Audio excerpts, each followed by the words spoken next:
ఈ వీక్ మనం dragon movie గురించి డిస్కస్ చేద్దాం. స్టోరీ అయితే చాలా పాజిటివ్ అండ్ రిఫ్రెషింగ్ గా ఉంది. ఇది ఒక మిడిల్ క్లాస్ అబ్బాయి తన కెరియర్ అండ్ పర్సనల్ లైఫ్ ని ఎలా హ్యాండిల్ చేస్తారనేది మూవీలో ఉంది.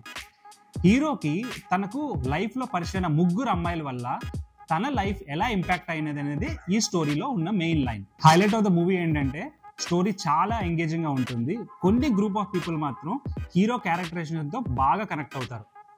బీటెక్ లైఫ్ తర్వాత జాబ్ లైఫ్ లో తను ఫేస్ చేసే కష్టాలు అనేది మూవీలో చాలా బాగా చూపిస్తారు.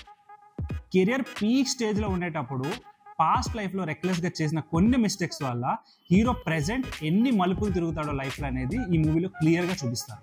Second highlight of the movie music చాలా రిఫ్రెషింగ్ గా ఉంటుంది. ఎస్పెషల్లీ 2 సాంగ్స్ ఉంటాయి ఇందులో. హీరో హీరోయిన్ మధ్యన విజువల్స్, ఫారెన్ లొకేషన్స్ ఆడియన్స్ కి ఐ ఫీస్ట్ గా ఉంటుంది. అండ్ ఈ మూవీలో ఫాదర్ అండ్ సన్ రిలేషన్ వచ్చి చాలా third highlight or main highlight of the movie అని చెప్పుకోవాలి. ఎస్పెషల్గా జార్జ్ మ్యారియన్ గారు ప్లే చేసిన క్యారెక్టర్ ఆయన ఇంతకు ముందు ప్లే చేసిన మూవీ క్యారెక్టర్స్ కంటే ఇది కొంచెం భిన్నంగా ఉంటుంది. ఫాదర్ అండ్ సన్ మధ్యన ఎమోషనల్ సీన్స్ డైరెక్టర్ చాలా బాగా క్యాప్చర్ చేశారు. ఇది ఆడియన్స్ కి చాలా బాగా కనెక్ట్ అవుతుంది. Fourth highlight of the movie వచ్చి కాస్టింగ్. రాసుకున్న మెయిన్ క్యారెక్టర్స్ కి కాస్టింగ్ చాలా బాగా చేశారు. మనకి మూవీలో డైరెక్టర్స్ అండ్ సీనియర్ యాక్టర్స్ చాలా మంది కనిపిస్తారు. Last and final highlight of the movie captain of the ship Ashwath Marimuthu 2.5 hours entertainment తో హుక్ చేసి ఆడియన్స్ ని కూర్చోబెట్టారు. ఆన్ ఓవరాల్ అందరికీ మూవీని వాచ్ చేయమని రికమెండ్ చేస్తున్నా. I'm eagerly waiting for dragon 2 movie.